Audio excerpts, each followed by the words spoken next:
Silavê var baş hevanno hêvî dikim hûn tev baş in, silametin çend nûçe hene. Me amedekirina ji dixwazim jî wara pêşkêş bikim. Pêşî hema em bi daxwaza Newroz Uysal dest pê bikin. Newroz Uysal wekîla me ye ya Şirnexê ye li meclîsê ban kir ji bo Kurdî, ji bo ku perwerdeyiya Kurdî bikeve meryetê, bigêje statûyekê ve ya tiştekî pir baş e. Ka em biderin mesele çi ye? Niha hevanno Newroz Uysal me bi xwe heta niha pir caran rexne kiriye Rêzdar Newroz Uysal Aslan lê aniha ji ber vê xebatê heqeten ji dil pîroz dikim pêşî em nûçe bixwînin ez fotoğrafê wê bînim ser ekranê ji bo em bibînin û eger xebatên bi vî şiklî hebin em amade ne tim û daîm cih bidin wekîlên xwe, daxwazê wan, mesajê wan bi vî şeklî em dixwazin. Xebatên wiha pir giranbiha ne hevanno. Çi ye mesele? Ez hema ji we re pêşkêş bikim. Wekîla Dem Partiyê Newroz Uysal Aslan bi boneya 21 Sibatê roja zimanê dayîkê a cîhanê li meclîsê bi Kurdî daxuyanî da daxwaza perwerdeyiya fermî ya zimanê dayîkê kir û dawa statûya Kurdî kir. Parlamentera Partiya Wekevî û Demokrasî ya Gelan Dem Partî ya Şirnexê Newroz Uysal Aslan bi boneya 21 Sibatê roja zimanê dayîkê ya cîhanê li meclîsa Tirkiye bi Kurdî daxuyanî daye.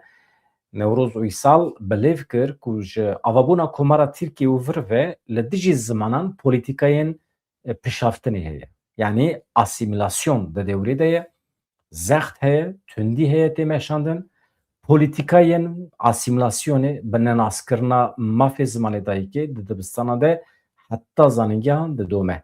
Yani li Tirkiye ji îlkoxulê dibistana Serêtayî heta dawiya üniversitê İnkara Kurdî heye. Rê nadin ku Kurdî bibe zimanê perwerdeyî. Em gelê Kurd ne ji bo daxwazeke ku ji bo pêvajoya aştî û civaka demokratîk ji bo mafê xwezayî em mafê perwerdeyiya zimanê dayîkê dixwazin.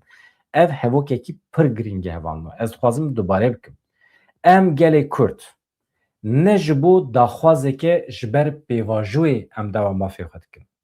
Yani eger em dixwazin zimanê Kurdî ji sinifa serêtayî, ji dibistana serêtayî heta dawiya zanîngehê eger em dixwazin bibe zimanê perwerdeyî ev ne daxwazekî ye ji bo pêvajoyê. Eleqa wî bi pêvajoyê tune ye.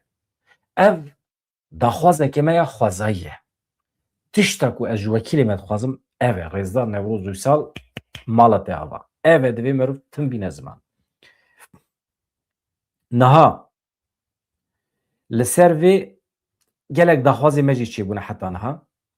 Bi boneya roja zimanê dayîkê a cîhanê em carekê din bi bîr dixin ku li Kurdistanê ji sedî nodî zêdetir zarok zimanê wan Kurdî ye.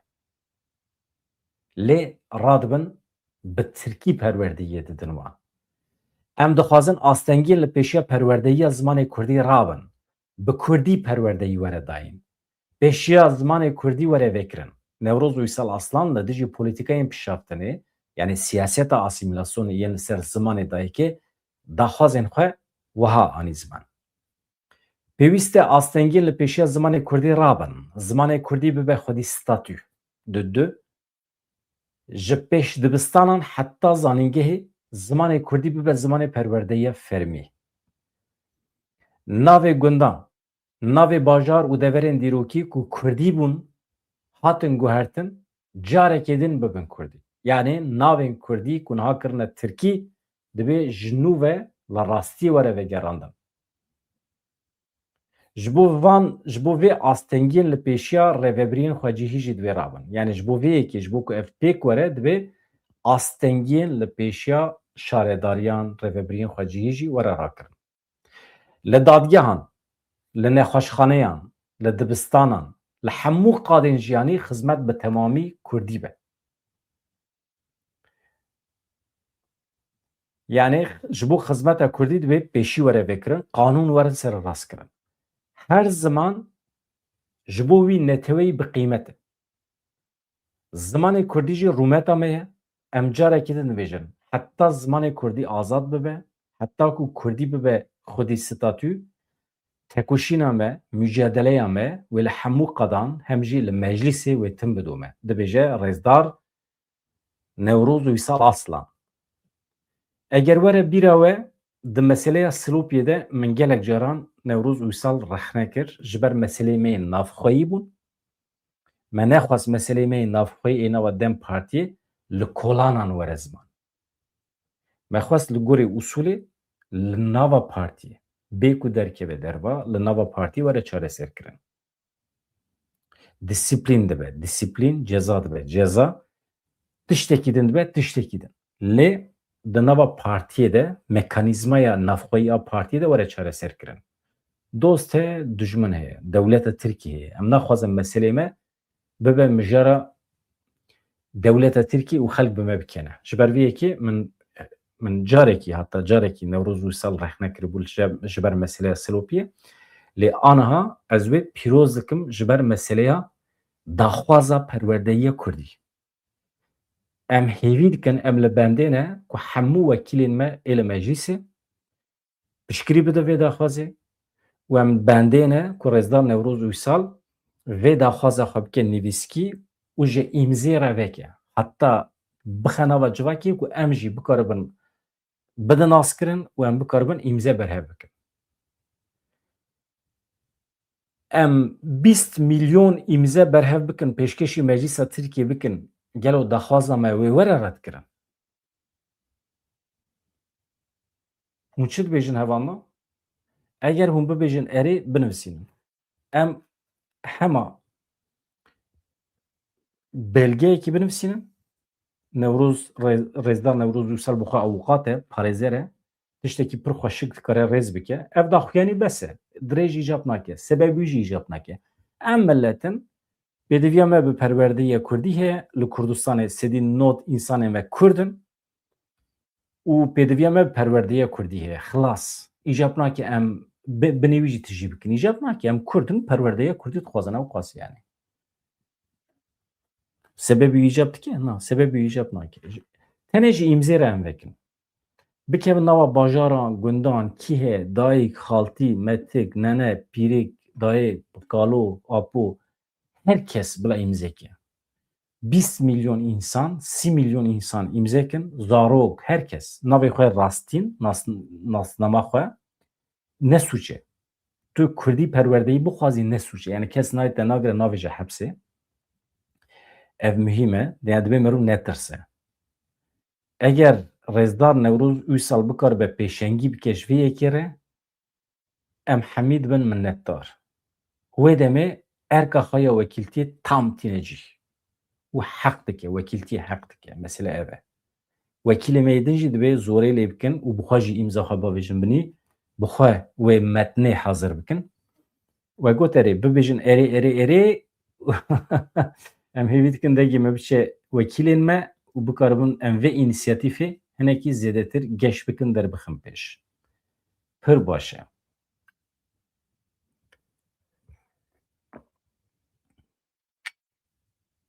Bi vî şeklî hevanna. Ya din niha peymana di navbera Amerîka û Îranê de çi qas hate îmzêkirin?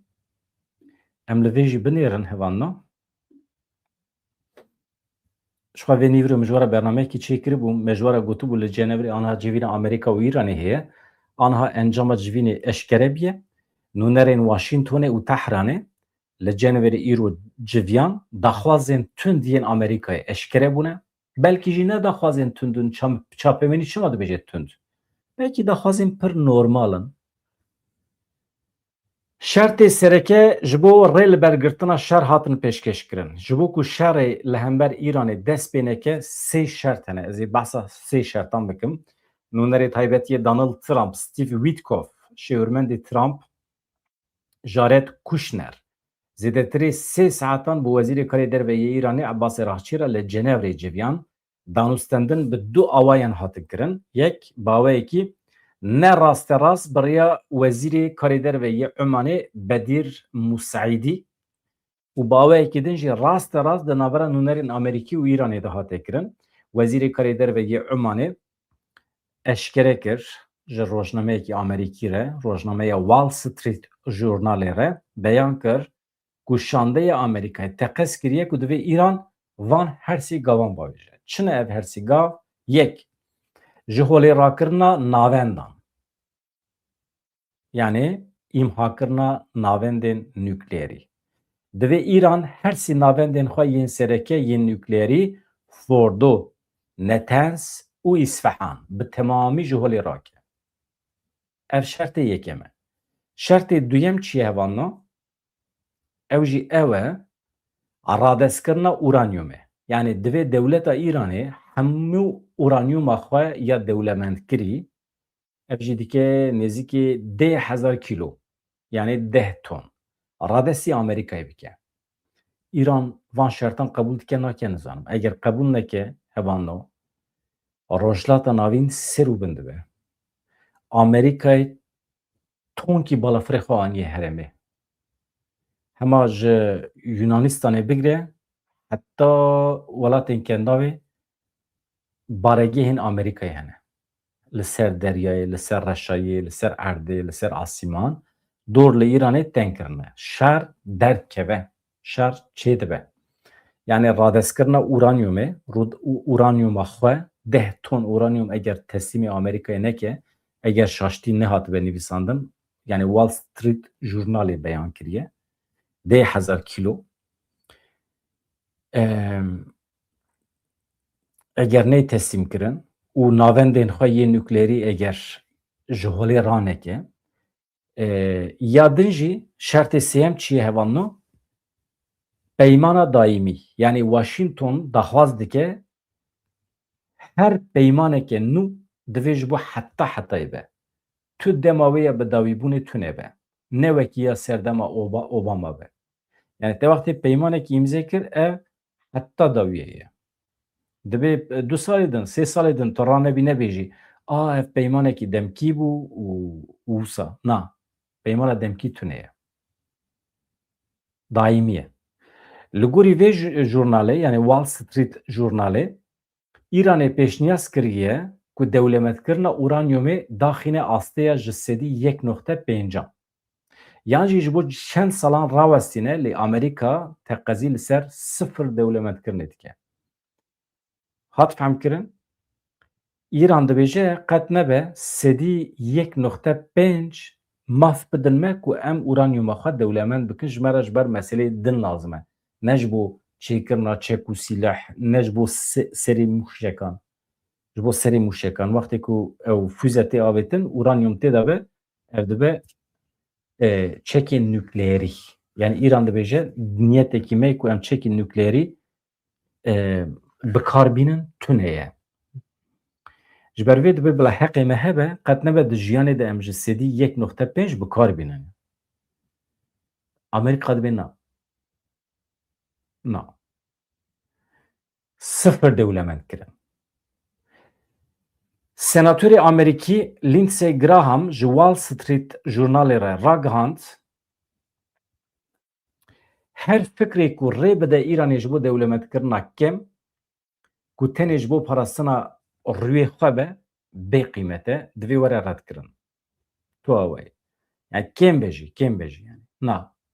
Wezîrê Karê Derve Amerîkayê Marco Rubio ji aynî rojnamê re eşkere kir ku îsrara İranê ya li ser neaxaftina di derbarê mûşekên balîstîk de pirsgirêkekî gelekî mezin e. Xuyayê İranê pêşniyaz kiriye ku em li ser mûşekên balîstîk neaxifin, diyalog çênekin li ser vê. Lê dibêje na. Ev problem e. Em mecbûrin li ser biaxifin, em mecbûrin şertên Amerîkayê bînin cih. Marco Rubio dibêje ew bêguman hewl didin bigihên mûşekên parzemînî. Yani ew mûşekên ku ji parzemînekî heta parzemînekî dikare dirêj be. Dikare bigêje vê derê. Dibe em dixwazin xwe bigîrin wan deran. Wan mûşeka em dibe dixwazin ji holê rakin, îmha bikin. Gelo İran dikare ji erdê xwe mûşeka bavêje heta Amerîkayê. Nikare, bar nakin bikare be. Her çend danûstandinê li Cenevrê têne kirin li ser dosyaya nükleerî be jî hevanno, Amerika dixwaze birêya hevparên xwe yên herêmî zexta mûşekî û komên çekdar çareser bike.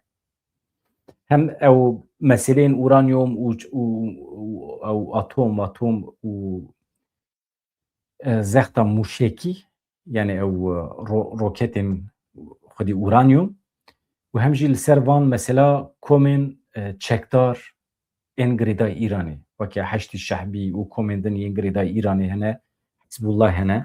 Divê di derbarê vana da divê em hewl didin birêya hin dewletan Îranê îqna bikin. Îqna bû îqna ne ku em îqna nebe em mecbûr in êriş bikin. Îjar hevan no laliyê din Elî Şemxanî axifiye. Elî Şemxanî kî ye? Şêwirmendê bilind yê Elî Xamaneyî ye. Ew dibêje eger pirsgirêka sereke çeka nuklerî be ev yek bi fitwaya Xamanî mümkün e. Îranê divê rê daye Wezîrê Mêkarê Derve Iraqçî da ku peymanê îmze bike. Ji bo me eger her tişt yani dawa Îranê, derdê Îranê çeka nuklerî be ji bo me problem tune em dikarin hal bikin. Eger bahaneyekî wanê din tune be ji bo êrişkirina ser welatê me.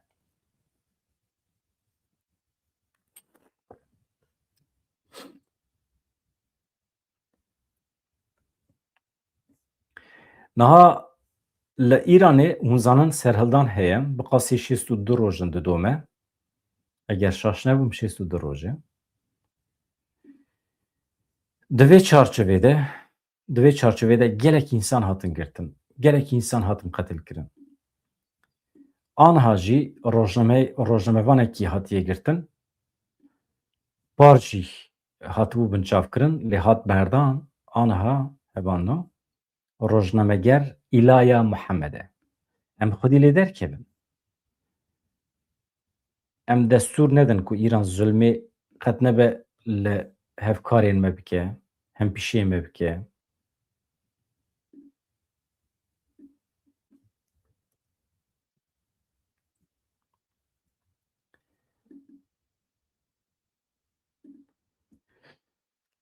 Em vîya bînin ser ekranê.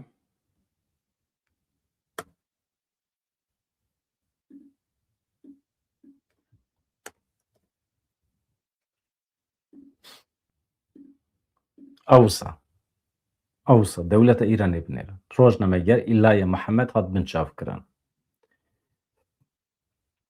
Di derbarê sedema bincavkirinê de heta niha tu agahiyekê berbiçav vekirî nehatiye parvêkirin. Li Îranê zext heye girtin, bincavkirin, sepanên derveyî mirovahiyê aniha didomin li gorî medya Rojhilatê Kurdistanê rojnamevana bi navê İlaya Muhammed du hat bincavkirin di derbarê aqubeta İlaya Muhammed de hê jî tu agahiyeke vekirî konkret nehatiye parvêkirin. İlaya Muhammed de 29 îlona 2022 de jî hatibû bincavkirin. Wê demê İlaya tam sal û 5 meh di zindanê de mabû. Paşê jî bi şiklekî hatibû berdan. Aniha jî hevano İlham Ahmed de axife. İlham Ahmed em binêrin çi dibêje? Em hema dîmenê wê bînin ser ekranê û zanin İlham Ahmed Ruholat Efrîn her du jinên lehengên Kurd li Brukselê ev du rojin di nava hevdîtinan de ne birayêdarên Ewropî re armanca wan a esasî ew e lehvatina ku bi Şamê re kirine bikeve bin çavdêriya garantoran. Ewropa, welatên Ewropayê, Fransa dibe, Almanya dibe feq nake. Bi şiklekî werin bibin garantör, werin bibin hakem, şahit ku ev peyman pêk were. Yani însanê me bikaribin vegerin Efrînê, Serêkaniyê, însanê me bikaribin bibin xwedî erdê xwe ji nû ve. Dewleta Tirkiye birêya çeteyên xwe êrişê ser Kurdan neke. Şam bila hedê xwe zanibe, bila destûra bingehîn de mafê Kurdî were bicihkirin. Di nivîsandina destûra nû ya bingehîn de Kurd jî hebin, hukuknasên Kurd jî hebin. Perwerdeyiya Kurdî bikeve bin garantiyê. Ji bo van hemî tiştan hebano yani rêvebiriyekê federatîv xweser çê bibe li Rojavayê Kurdistanê. Ji bo garantîkirina van da xwazên însanî û yên netewiyê Kurda İlham Ahmed û Rolat Efrîn li Brukselê rêzeke hevdîtin pêkanîn konferansê wan hebûn daxuyanî dan çapemeniyê.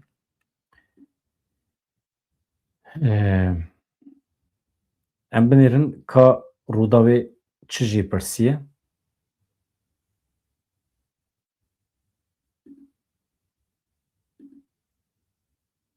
Hevan deqekî biborin.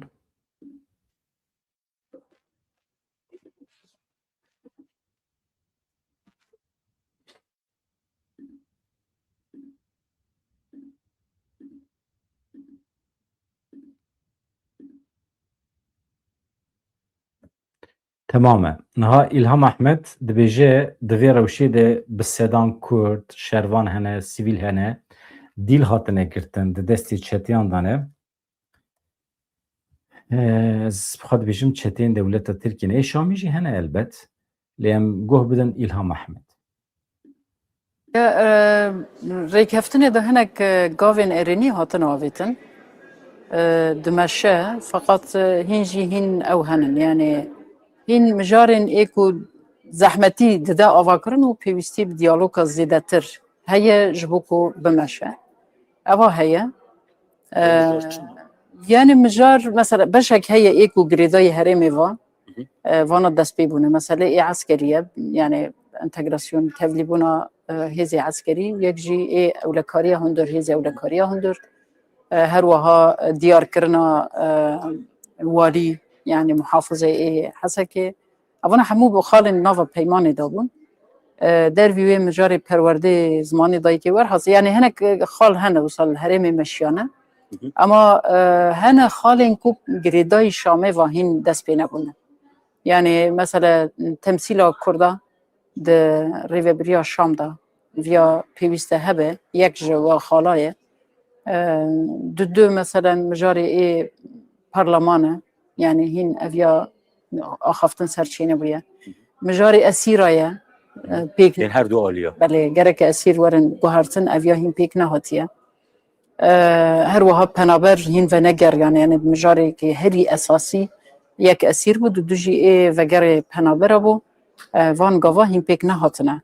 Astengî henin yani İlham Hanım erê dilin Kurda li cem sadane yên wa jî sadane ê wan jî ceme hin. Hûn dizanin kîjan dîlek kîjan wendaye, kîjan kuştiye, kîjan şehîd e yan na Ne diyar ne diyar ji ber ku yani drawşekî de wisa girtin çîbûn hinek devera da şehîd ketin hinek devera da mesela girtin çîbû piştî wê yani gumanê tasfiyekirinê çîbûne evaya hemî ew henin yani ji bo jî hêjmar tam nayê diyarkirin yani em nikarin derxînin hêjmar tam ji qasa. Nizîkî 48 gundên Kurdan li derdorên Kobaniyê xelkê wê aware bûyne. Li gurû kengî ew xelek dê vegerin ya pirsa aware ya. Duhînê û roja berî wê duhînê taybet civînek li Helebê pêk hat. Hinek hevalî me ê Kobanê û ên erkdar di vê meselê de.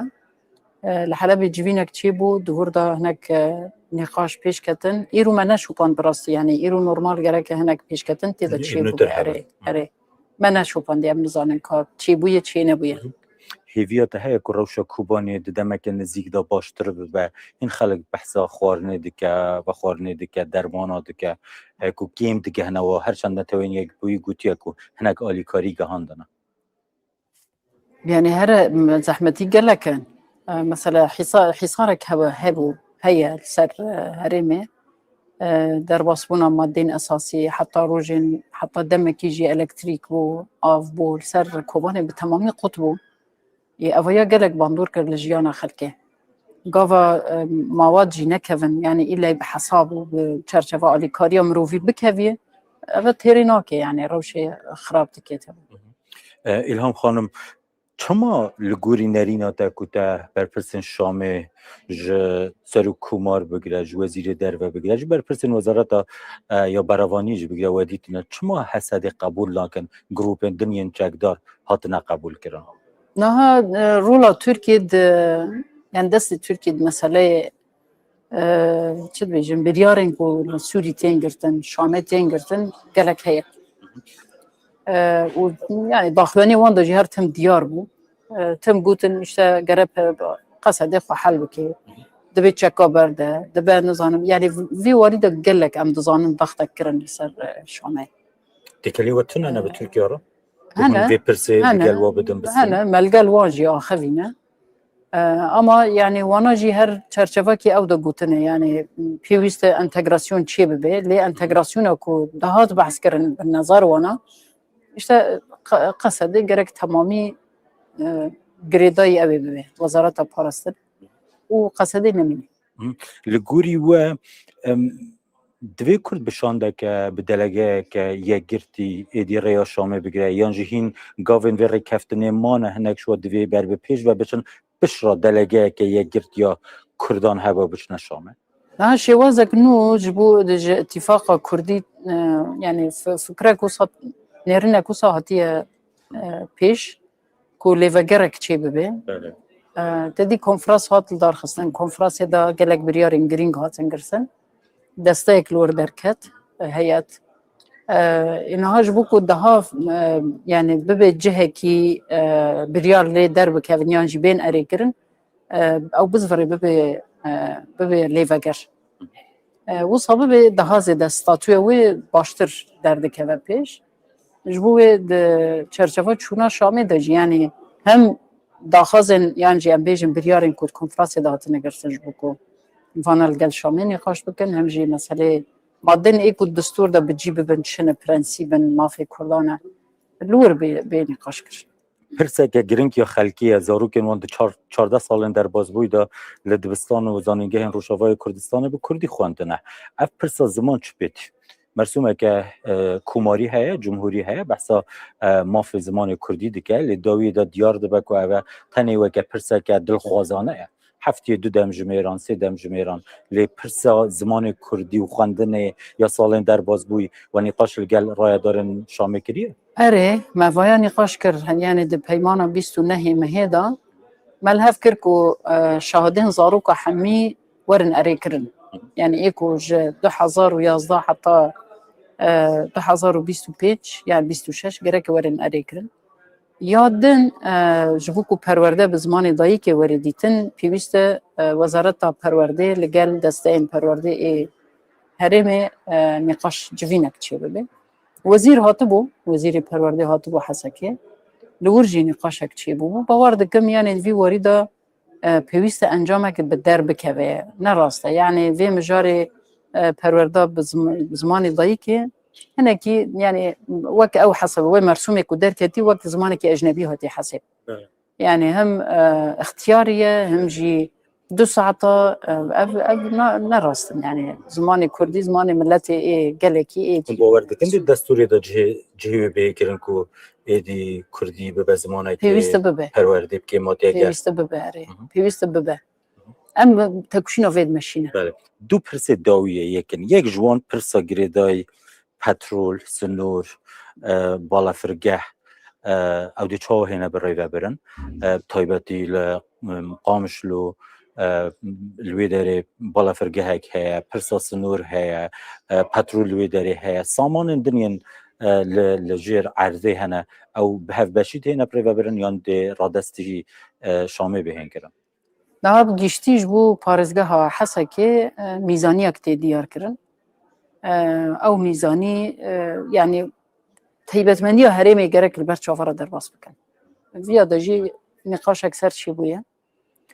فقط ای اوی يعني چه بیجن ثروات يعني بله بله سامان بله ثروات سامان هی اوانم يعني بشیوازه کی الجور اوی الجور ماده ویه مثلا پترول مرکزیه هناك تشتندن بالكو هبن جبوا له هرمي دبا يعني الجور نوعيتها سينور مركزيه فقط ما قلتي هذا يعني خلكي هرمي ونوي هذا دجي بقرا بالا فرقهجي و جاردن خلكي هرمي وك موظف يعني كارمند والوداري كار بكن لا بخو مركزيه يعني داوي برس اگر شامه داخوازین کردان جبو اتونومی جبو مافی زمان جبو پرسندر قبول نکرن چه الترناتیفه که لبر روش آوای کردستان و لبر وحی نه وانا مافین بنگهین نبه نابه دانوستاندنا دا امه هی بردوام بکن تکوشین خدا امه هی بردوام بکن دستور دا تکوشینه که پر گران وی بیمشان بنه يعني كو حتى كو إيرج نبيد مسألة تكوشيني وي أساس به إيرج چي بو هر ملتك وي خبو باريزي يعني وك مسألة يدي برنبر قركرني هالوسطة مجوي پر زلال به İlham Hanım tu gelek wastiyay mecid wastandi espas yavadekim. سپاس بوجه Tamaşavanın heja spas jbuş. Tamaşavanın heja salaf luwabin. Delege ke je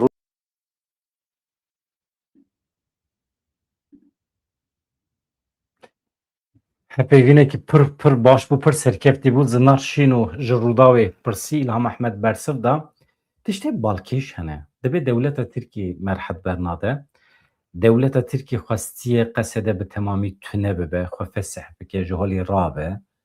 Edî xwe çawa tunet ke ew zane, dikare tevlî artêşê bibe, dikare bi şiklekî xwe fesih bike. Yani devleta Türkiye xwastiye bila bixwaze. Devleta Türkiye her tiştî dikare bixwaze. Ma merû mecbûr e li gorî daxwazên devleta Türkiye tev bigere. Problem di vê derê de ye. Yani ew qesedeya ku bi kedekî mezin ava bû di şerê li hember Daişê de xwe nîşan da parastina Kurdan û milletê Ereb ê Rojavayê Kurdistanê ê Bakur Rojhilatê Sûriyê kir. Wisa bi hêsanî ava nebû. Xwîn rijiya, xwîdan rijiya, ked û emekekî mezin heye. Dibe devleta Tirkiye xwestiye û em jî tunet bin yani. Qesede tunet be. Yani navê qesedê namîne. Dibe perçekê artêşa Sûriyê êdî çewa bi çend lîwayan çewa çêkir. Di mesela perwerdeyê de jî me fehm kir ku rêveberiya Xweseriya Rojavayê Kurdistanê heta niha lehev nekiriye bi rêveberiya Şamê re. Şamê jî heta niha qebûl nekiriye ku perwerdeya Kurdî çê bibe. Ji ber vê dibe têkoşîna me didome. Yani ev peymana ku heta niha hatiye imzêkirin peymaneke li ser bingeha rawestandina şer e. Detayê tê de cih nagirin. Kurguliyên jiyanê tê de cih nagirin. Çi çê dibe, çi çê nabe. Lê perwerdeya Kurdî yek ji xalên bingehîn ê jiyanê ye. Diviya wî tê de bi cih bigirta. Perwerdeya bi Kurdî xeta sor e. Eger perwerdeya Kurdî hevano. Hûn jî dikarin derekî not bikin. Perwerdeya Kurdî eger di peymanên di navbera Şam û Rojava de cih negire mana tut tiştekî tune ye. Bi hezaran şervanê te hebin jî perwerdeya Kurdî tune be nêzê milyonek zarokên me diçûn mektebê. Nîvê wan Ereb be nîv milyon zarokê me diçûn mektebê. Ev insanên me em mecbûr bikin eger em zarokên xwe mecbûr bikin biçin dibistanên Erebî êvan çeteyan veya zulmekî pir mezin e, sûçekî pir mezin e em nikarin ji binî derbikevin. Mektebên Kurdî nebe nav e. Heta sor ya esasî ev e. Perwerdeya bi Kurdî.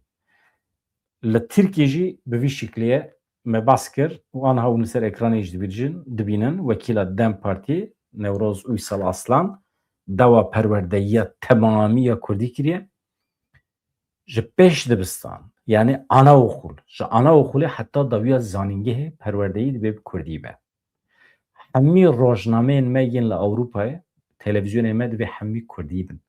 Mana Tirkî tune ye di jiyana me de. Çima em tînin Tirkî bi cih dikin me fehm nekiriye. Hevan no. Ev ye ji we re bibêjim paşê ez derbasî nûçeyekî din ya pir balkêş dibim. Nûçeya min a balkêş di derbarê evê de ye. Mebûsên Dem Partî, AKP, CHP yên Amedê heta niha çend caran bi Kurdî nivîsandine di Twitterê de ser hesabê xwe X'ê Cemîl Oğuz lêkolînekî çêkiriye ecayîb xweş e li bendê bin ez hema ji we re pêşkêş dikim. Ez vê ji we re bêjim hevando ez werim ser meselê Rêzdar Abdullah Hoca malbata xwe re hevdîtin pêkanî ne tenê ew hemî girtiyên li İmraliyê malbatê xwe re civiyan niha hevalê min ê rojnameger hene bi Tirkî dixebitin bi Tirkî weşanê dikin bi Tirkî nûçe pêşkêş dikin bi Tirkî jiyana wan temamî bi Tirkî ye baş hemiyan devê xwe vê kiriye li bendê ne ku bedran dere لگوری وان خطایی کی بکه لبنده نه اما از وی دری جوان حوالی خورا بیجم خبره که منه نباشه جبوه هون چه دکن بکن هون جوی جامیری هون نکارن malzemeye ki bir dest bixin. Hûn nikarin. Ne malzemeye ki ideolojik hûn dikarin bir dest bixin, ne malzemeye ki siyasi.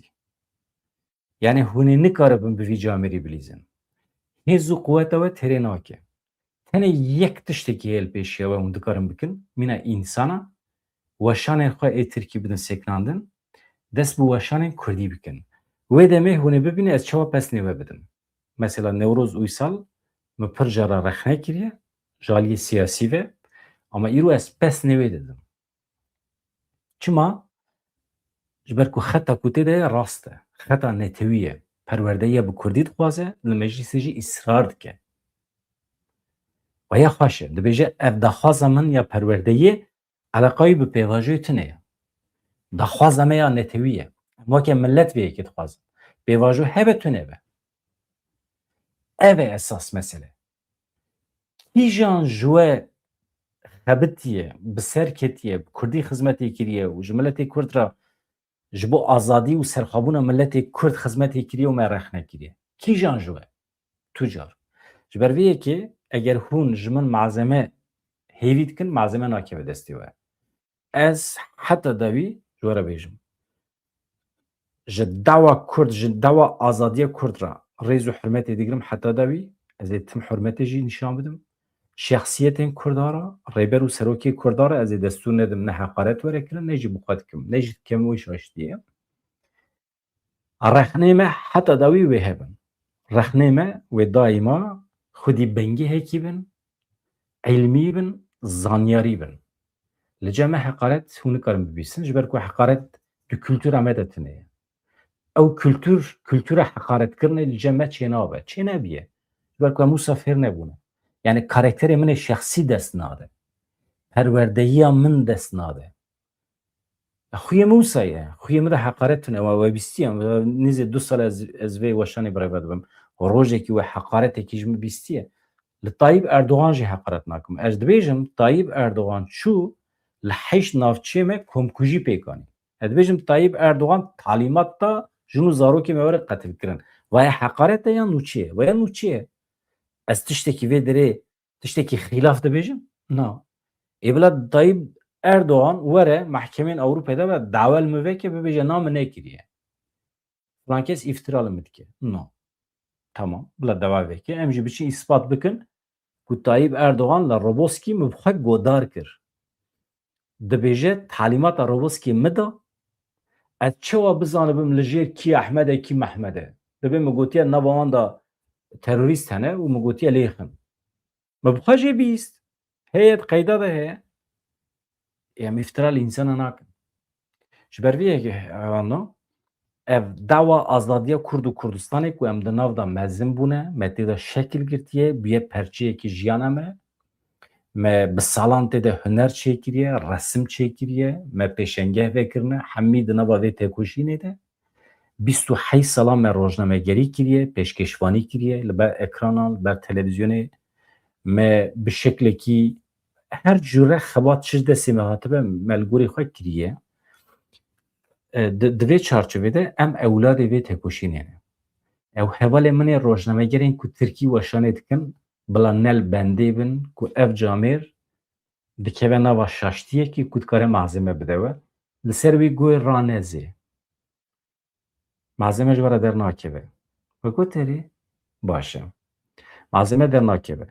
Televizyonên me ê Kurdî jî hemî televizyonên me ne. Ê milletê me ne bi keda me çêbiye, bi keda vî milletê çêbiye, bi perê vî milletê çêbiye, bi xwîna şehîdên me ava biye û em tê de dixebitin jî. We goterê, we gotibe êrê êrê. Mesela televizyonê me çawa ne hevano? Li gorî rêvebiran e. Mesela rêvebir hene ji şexsekî hez nake, normal e. û naxwaze pêra hevkarî bike, naxwaze pêra bixebite, wayî jî pir normal e. Çi dike? Navber dide. Mirov navber dide. Cana fikrê mirov hev nake ama heta da wî wisa naçe. لگوری پیواژو یعنی پیواژو هی مثلا تمامید که بسر خطا نتوی و دمی مرو به هورات خبته پیواژو هی تو لگوری پیواژوی تام توناگری و یا ضرر ده پیواژوی مرو جانا نابرد ده وانا تشتی انسانی نه وانا دنا به خباتان دا چه دبن ده دیپلماسی ده جوسه ده روزنامه‌گری ده وسه ده سیاستی ده وسه ده وکیلتی ده وسه وانا نورمالن لی ام همی مروین عین دعوینه دعوا ماجی خطا نتویه دعوا نتوا کرده آزادی و سرخابون ملت کرده وکیدن دعوا کردن تونه دعوا کردن هه نه دعوا کردن تونه yani em dava Afganistan'ı jitkin dava Pakistan'ı jitkin le ne naha davame Kurdu Kurdistan'ı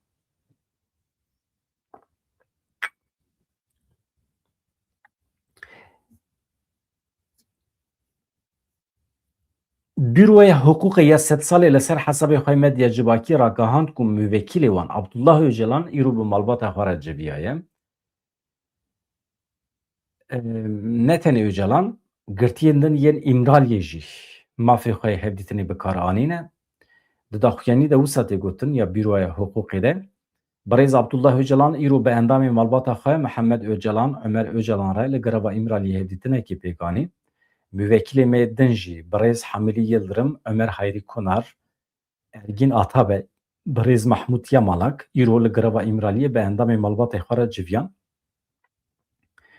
Ev hevdîtin di demekî de pêk tê ku parêzer malbatên girtiyan demekî dirêj bû ji bo hevdîtinê serî li saziyên eleqedariyên dewletê dabûn. Heta niha di derbarê naveroka hevdîtinê de agahiyekî berfireh nehatiye bi dest xistin.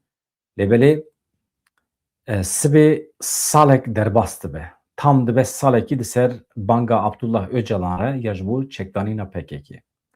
27 Sibatê bû, îro 26 Sibatê, sibê 27 tam banga wî ya meşhûr ku rêlber xwe fesihkirina PKK vekir sal tîvî dibe.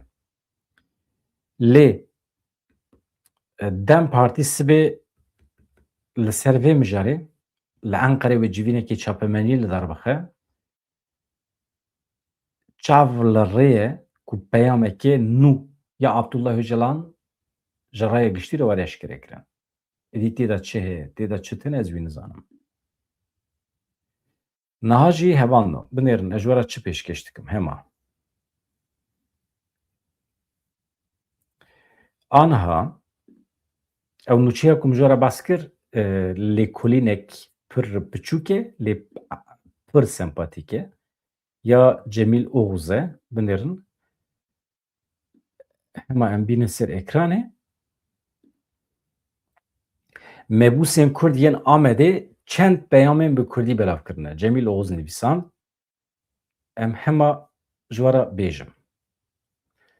Nivîs bi vî şiklî ye, dibe Cemil Oğuz dinivîsîne. Li ser mebûsên Amedê yên Dem Partî, AKP, CHP lêkolînekî piçûk min kir. Em wisa dest pê bikin. Merek ew e, tu bi mûsekî Kurdî lê tu bi Kurdî peyamên xwe belav dikî yan nakî. Eger tu Kurd bî, tu peyamên xwe ne bi Kurdî lê bi zimanên din belav bikî, em ê çawa bizanibin tu Kurdî? Em ê çawa bizanibûn ji Kurdan hez dikî, qîmetê didî hilbijêrên xwe, qîmetê didî Kurdan. Elbet ne mümkün bû ku ez li yên hemû bajarên Kurdan binêrim yek bi yek, ji xwe ne hewciyê jî bajarek tenê dikarim wekî numûne nîşan bidim. Ew jî yani ji bo me bes e. Niha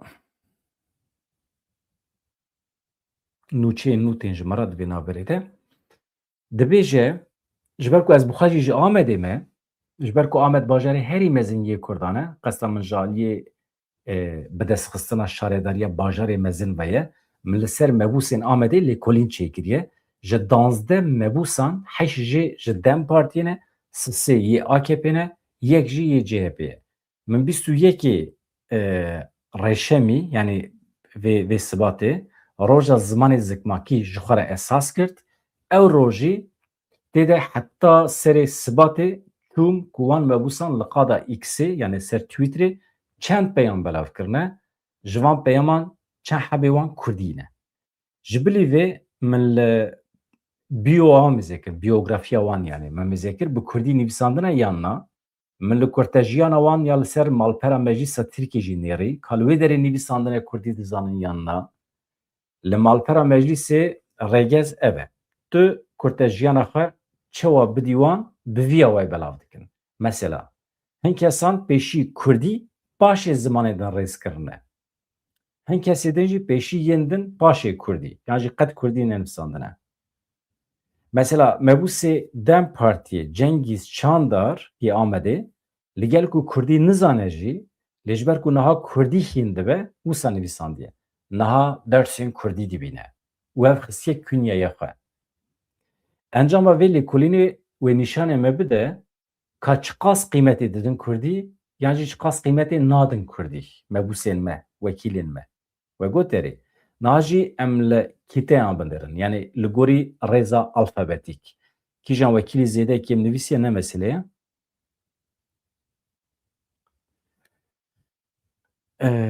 Ka em binirin nûçe çi ye?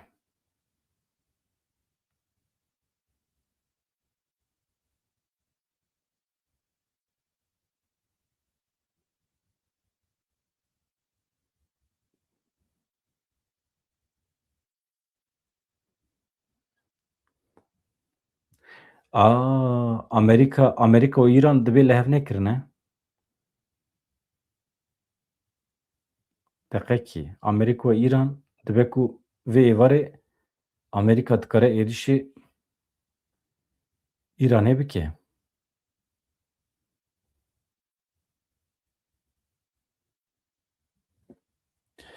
Îranê li Cenevrê di hevdîtinan de hemû daxwazên Amerîkaya red kirin. Yani betalkirina dewlemendkirina uranyumê, daxwaza dewlemendkirina uranyumê yan jî tesîsê xwe yên nûkleyerî belav bike, ji holê rabike, îmha bike yan jî derxe dervê welatê xwe. Ev daxwaz red kirine. Ev jî ka em binêrin wê çawa dibe. Hevando. Ez vî hema ji we re zû bixwînim. Tamam nûçeyên deqeya dawî hene hevando. Ji min re dinivîsînin mala we ava. Tamam baş e. Süper. Em jî çavê me li ser e em bişopînin. Lê ev jî mühim e. Yani kîjan wekîlê me çi qas Kurdî bikartîne. Encama vê lêkolînê nîşanê me de ka kîjan wekîlê me çi qas bi Kurdî nivîsiye. Mesela em ji bi rêza alfabetîk diçin baş e. Adalet Kaya Dem Parti biyografiya xwe bi Tirkî û Kurdî nivîsandiye. Pêncî pêyan belav kiriye. Tenê heft jê bi Kurdî ne. Ji van tenê du wê nivîsandiye yên di jî saziyên xwe parve kirine. Di künye xwe ya malpera meclîsê de negotiye Kurdî dizane. Ecêb ne? Rêzdar Adalet Kaya. Tu Kurdî nizanî tiştekî dine. Eger tu Kurdî zanî divê te binivîsanda Kurdî dizane. Lê te negotiye. Berdan Öztürk çi gotiye ew jî ji Dem Partiye biyografiya xwe bi Tirkî û Kurdî nivîsandiye. Hevdê tweet belav kirine. Jê çar heb bi Kurdî ne. Di künye xwe ya malpera meclîsê de gotiye bi Kurdî û îngilîzî dizane. Ceylan Akça Kupolo Dem Partî biyografiya xwe tenê bi îngilîzî nivîsiye. 312 heb tweet belav kirine. Tenê jê 14 bi Kurdî ne. Di künye xwe ya malpera meclîsê de gotiye bi îngilîzî, Kurdî û dastan normal de jî Îtalî dizane. Halide Türkoğlu ji Dem Partiyê biyografiya xwe bi Tirkî û Kurdî nivîsiyen diye baş e. Heftê tweet nivîsandine tenê heşt jê bi Kurdî ne. Kêm e. Çima heftê tweet tenê heşt jê Kurdî ne. Di künye xwe ya malpera meclîsê de gotiye bi Kurdî, Spanyolî, dastan normal de jî îngilîzî dizane. Mehmet Kamaç ji Dem Partiyê biyografiya xwe bi Tirkî û Kurdî nivîsiye. Xweş e, temam. 36 beyan belav kirine, jê 20 heb bi Kurdî ne. Baş e. Ew hevberdevkî înisiyatîfa Yeketiya Demokratîk e. Vê yeketiyê peyamê xwe bi Kurdî belav kirine. Gelek ji wan Mehmet Kamaç retweet kirine. Ew jî di nava vê 20 Kurdî de cih girtine. Di künye xwe ya malpera meclîsê de gotiye bi Kurdî û Farsî dizane. Cengiz Çandar biyografiya xwe bi Tirkî û Kurdî nivîsandiye. 12 peyan hemî jî bi Tirkî ne. Di künye xwe ya malpera meclîsê de gotiye bi îngilîzî, erebî, fransî zane lê belê Kurdî anha fêr dibe. Dersa digire. Serhat Eren ji Dem Partiyê biyografiya xwe bi Tirkî nivîsandiye. سد و سی پیان بلاف کرنه تنه 13 جی کردینه کمه تقد ننویساندا مالک آوا gelek peyamên DBP bi Kurdî bûne erênî ew retweet kirine ev jî di nava 13 peyaman de ye. Sevilay Çelenk Özen biyografiya xwe bi Kurdî, Tirkî, İngilîzî nivîsandiye 57 peyan belav kirine qet Kurdî tune ye. Çawa mümkün e ya. Sevilay Hanım Dükün yaxaya malpera meclisi de gotiye bi İngilîzî dizane. Kurdî tune ye. Ha biyografiya xwe de gotiye bi Kurdî zane ew qas. Galip Ensarioğlu AKP biyografiya xwe bi Tirkî tenê nivîsandiye 55 peyan belav kiriye yek jî bi Kurdî tune ye. Dükün yaxaya malpera meclisi de gotiye bi Kurdî zazakî dizane da asta bingehîn de jî İngilîzî dizane. Mehmet Said yaz ew jî AKP ye biyografiya xwe bi Tirkî nivîsandiye Erebî gotiye bi Erebî gotiye ev lê kiriye serokê Koma Dostaniya Tirkiye Lübnanê 42 beyan belav kiriye qet jê Kurdî tune ye. Dükün yaxaya malpera meclisi de gotiye Erebî û Kurdî dizane. Suna Kepoğlu Ataman ew jî AKP ye biyografiya xwe tenê Tirkî nivîsandiye 36 beyan belav kiriye tenê yek bi Kurdî belav kiriye ew jî di roja zimanê di roja ziman de bi Tirkî û Kurdî peyan belav kiriye. Dükün yaxaya meclisi de gotiye bi Kurdî dizane. Ha ne gotiye? Na. Dükün yaxaya malpera meclisi de ne gotiye bi Kurdî dizane yan dizane. Sezgin Tanrı Kulu kan binerin çin gışı gotiye. Biyografiya xwe de Tirkî tenê nivîsandiye.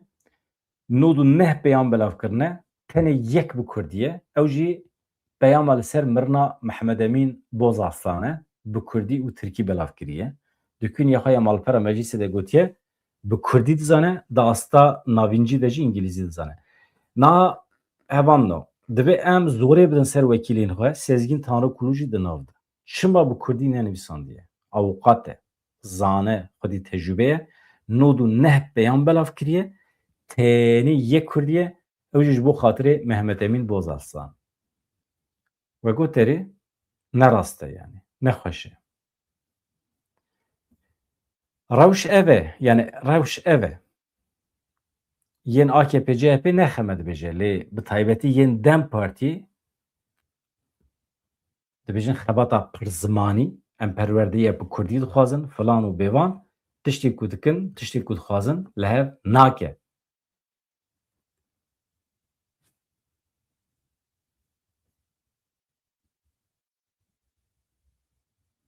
Yani Cemîl Oğuz dibêje wekî gotina dawî ev ji bo hemû mebûsên Abedê mebûsên bajarên din gotina min a dawî ew e tu li bajarekî ji sedî nû du heşt Kurdin tu bûyî mebûs tu bûyî parlamenter ev jî dibe sedî du ne Kurdin tu dengan ji wan Kurdan digirî lê tu bi zimanê vî milletî naxivî tu bi zimanê vî milletî peyaman belav nakî. Vaya ez dibêjim heqaret e li millet. Tu mecbûrî bi zimanê vî milletî peyaman belav bikî. Li ser Twitterê, li ser Facebooka xwe, di çapemeniyê de tu nikarî bi Tirkî xîtabê vî milletî bikî. Tu dengê xwe, raya xwe ji vî milletê digirî.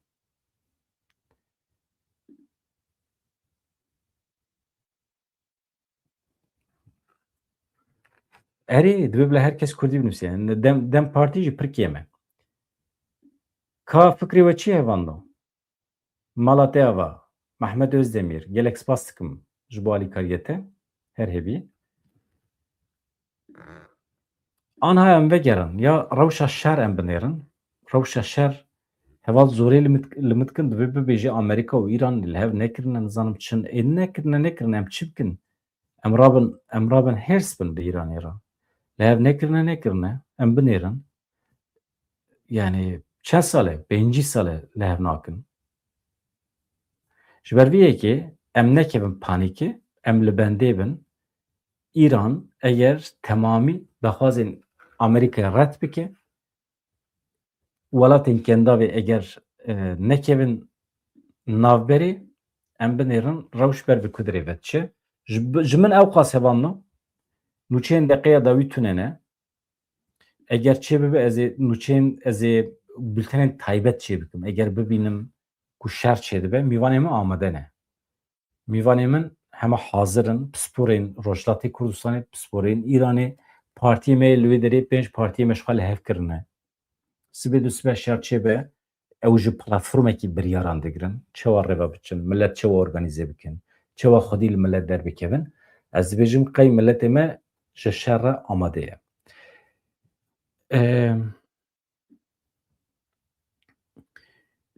Wekî din ez ji we re bêjim niha rewşa Kobanî hêjî pir xirab e. Eceyb xirab e. Li wê derê roj bi roj şer û pevçûn derdikeve li ser avê, li ser xwarinê, li ser gazê, li ser sotemenî. Îdî însan esabî bûne, hêrs bûne, şer dikin. Dewleta Tirkiye vê yekê dixwaze. Dixwaze însan esabî bin, hêrs bin. Şaredarî êdî nikare xizmetê bike. Komûn nikare xizmetê bikin êdî. Dor li wan teng bûye. Dewleta Tirkiye çek û sîlah anîne wê derê, çeteyê xwe anîne derdora Kobanî, sibê du sibê Amerîka eger êrişê Îranê bike, dewleta Tirkiye vê yekê ji xwe re dike firsend, ew ê jî bajo ser Kobanî, ew ê paşê jî korîdorekî vebike, xwaweke însan nîşan bide, bibêje me korîdora însanî vekiriye, bila herkes ji Kobanî derbike ve biçe Qamişloyê. Dixwazin Kobanî temamî dagir bikin, wê derê bikin axa Ereban ya jî çeteyên Tirkan. Kembera Erebî ku me behs kirine, me behs nekiriye, kemera Erebî ji xwe meşhûr e, demin di rojên pêş me de em ê behs bikin. Mîvanê min ê taybet wê hebin. Dixwazin kembera Erebî berfireh bikin û Kobanî jî bixin navê. Ev e. Niyeta wan ev e. Em çiqas destûr didin di destê milletê me Bakurê Kurdistanê de ye. Em milletê me Rojavayê Kurdistanê êdî nikarin tiştekî hêvî bikin. Wan ya ku ji destê wan hat kir, fedekariya ku îjab dikir kirin. Zarokê xwe dan, ewladê xwe dan, şer kirin, tîman, birçîman. Êdî maye ser milletê me Bakurê Kurdistanê. Eger xwedî li Rojava derbikevin, qedera wana Bakur jî diguhere. Veya dixwazim ji we re bêjim, sibê saet di 19 de li gorî saeta Ewropayê, saet di 21 de li gorî saeta Kurdistanê, Rêzdar Mehmûd Alinak ku aniha di greva birçîbûnê de ye ji bo Kobanî, ew bibe mîvanê me. Em ê pirsan jê bipirsin di derbarê Bakurê Kurdistanê Tirkiyeyê de, derbarê pêva ji wê de, di derbarê Kobanî de bi taybetî çalakiyê wî ye greva birçîbûnê. Em ê derbarê vê mijarê de pirsan jê bipirsin, ji ber ku bi xwe nexweş e. Yani nikare nefes bigire. Cihaz xwestiye ji nexweşxanê. Sibê li gorî saeta Ewropayê di 19 de mîvanê min e Mehmûd Alinak, siyasetmedarê xwedî tecrübeyê Kurdan. Em binirin ka ew ê çi bibêje, ez jî merex dikim. Bi xatirê we silav rêz dem baş evanna.